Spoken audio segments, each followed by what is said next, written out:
It's 10:22 on a Saturday morning, and you're standing in a car yard with your phone in one hand and a receipt book in the other. The car in front of you is a used Toyota. Nothing special. The paint is a little faded. There's a small dent near the back door. The driver's seat has that shiny look old fabric gets after years of people sliding in and out. The seller keeps saying, "Very clean engine," which somehow makes you trust him less. Across the yard, there's another car, brand new, still has plastic on the seats.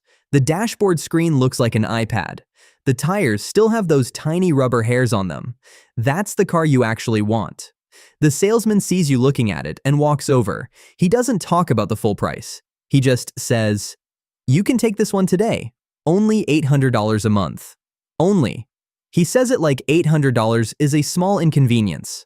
Like it's the price of being seen properly. And for a moment, you can already picture it. Driving into work on Monday.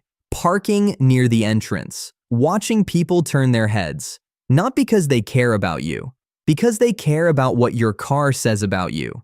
Your friend Tom bought a car like that 3 months ago. He posted it before he even got home. One hand on the steering wheel, dealership ribbon still on the bonnet. Caption, "Hard work pays off."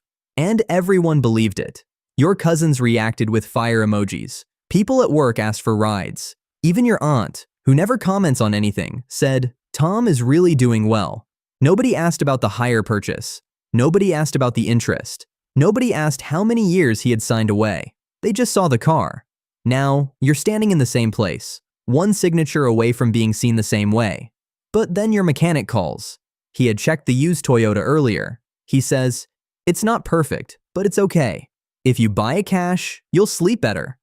That sentence annoys you, because you weren't looking for sleep. You were looking for respect. Still, you buy the Toyota. Cash, no monthly payment, no lender, no one to impress except the man counting the money twice. When you drive out of the yard, the left speaker cuts in and out whenever you hit a bump. The steering wheel leans slightly to the left, and at the first traffic light, a brand new version of the car you almost bought pulls up next to you. For 3 seconds, you feel like you made the boring decision. On Monday morning, Tom sees your car in the parking lot. He walks around it once, not fully laughing, not fully serious either. Then he says, "This is the one you bought." You say, "Yeah, bought it cash." He nods slowly.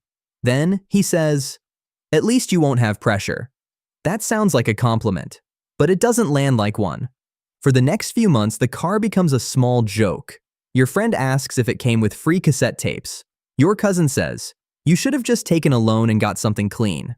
Someone at work says, "You're too young to drive like an uncle." You laugh every time.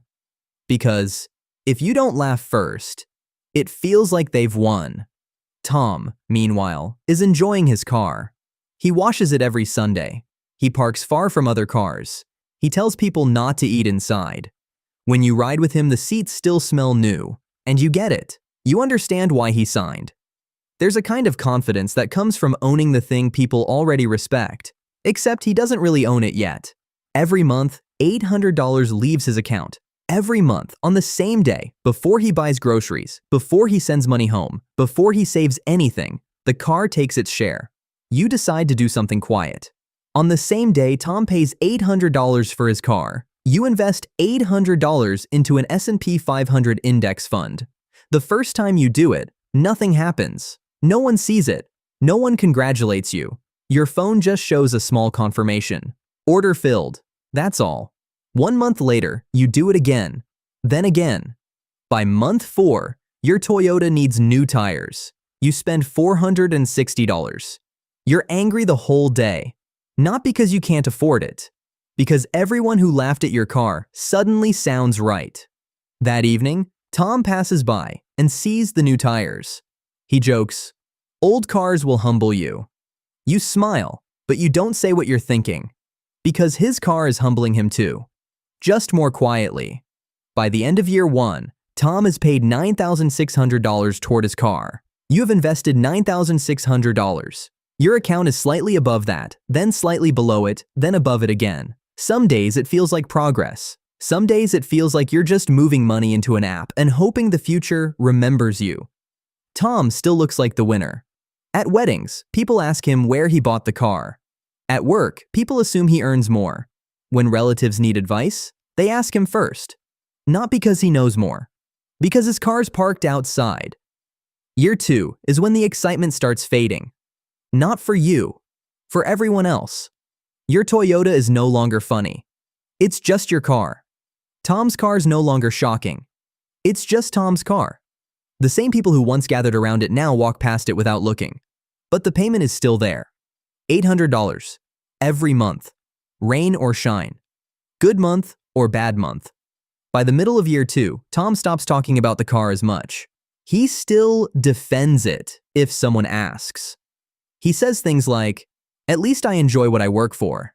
And maybe he does. But one Friday evening, after work, you see him sitting in the car before driving home. Engine off, phone in his hand. He looks tired in a way new cars don't fix. Later, he tells you insurance went up, then fuel, then service, then something about a fee he didn't understand when signing. He laughs and says, "Bro, adulting is expensive." But you can tell he's annoyed. Not enough to admit regret, just enough to feel trapped. By year 3, your investment account crosses $30,000. You don't celebrate, you just stare at the number. $30,000. That's not small anymore. For the first time, the money feels real. And that's when the temptation comes back. You start looking at newer cars online, at night, in bed, phone brightness low. You tell yourself you're only checking prices. But really, you're tired of being sensible. You're tired of driving the older car. You're tired of pretending you don't care when someone says, "You still have this one?"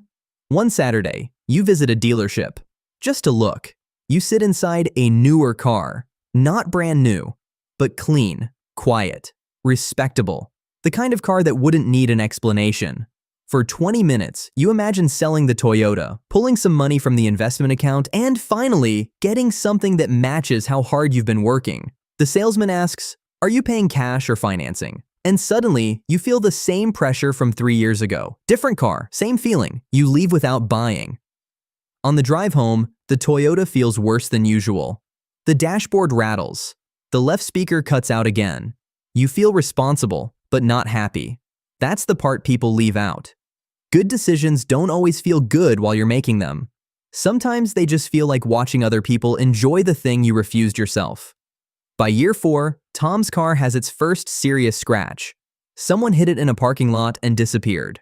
For 2 weeks, he's furious. He gets quotes, complains about people, talks about repainting the whole side.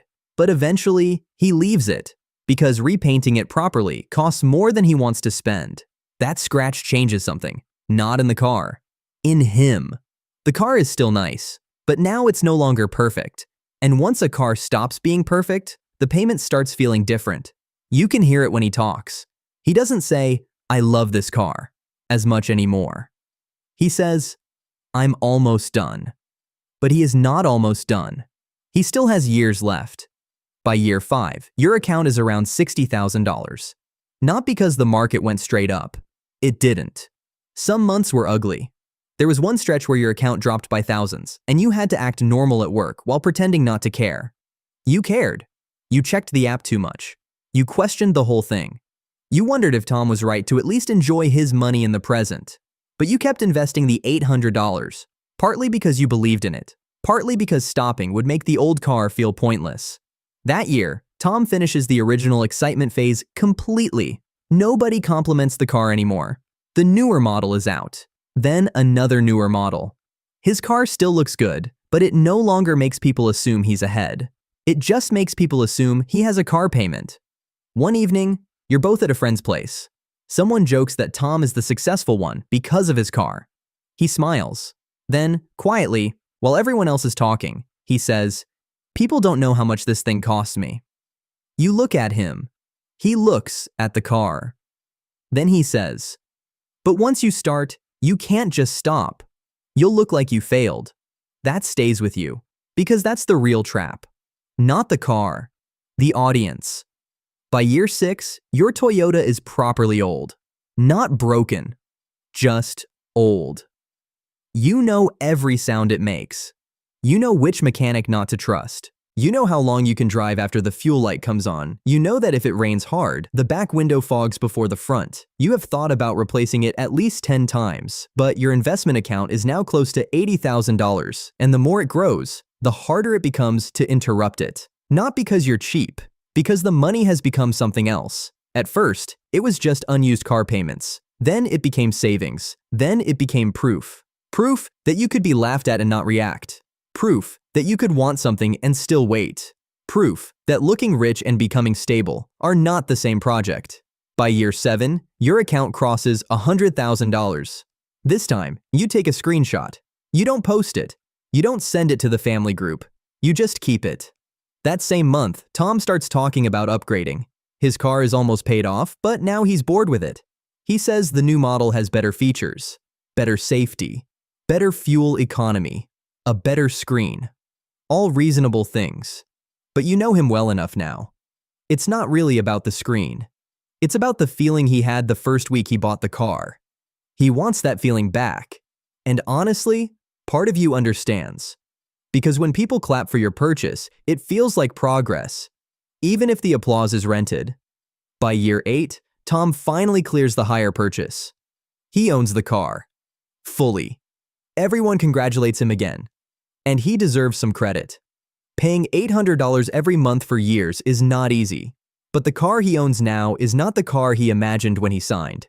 It has scratches, old tires, a fading interior, higher maintenance, and a resale value that makes him quiet when he checks it online. One night, he adds up some numbers in front of you. Deposit, monthly payments, insurance, interest, repairs. He gets halfway through and locks his phone. Then, he says, "Let me not ruin my mood." You both laugh, but not too much. By year 9, something strange happens. People start asking you questions. Not about the car, about money. A cousin asks how you always seem calm even when things are expensive. A coworker asks how you're thinking about buying land. Another friend asks what app you use to invest. Nobody says sorry for laughing at your Toyota. People rarely do. They just slowly change the way they talk to you. Tom notices too. One day he says, "You were smart, man." You shrug it off. But inside, you remember year 1.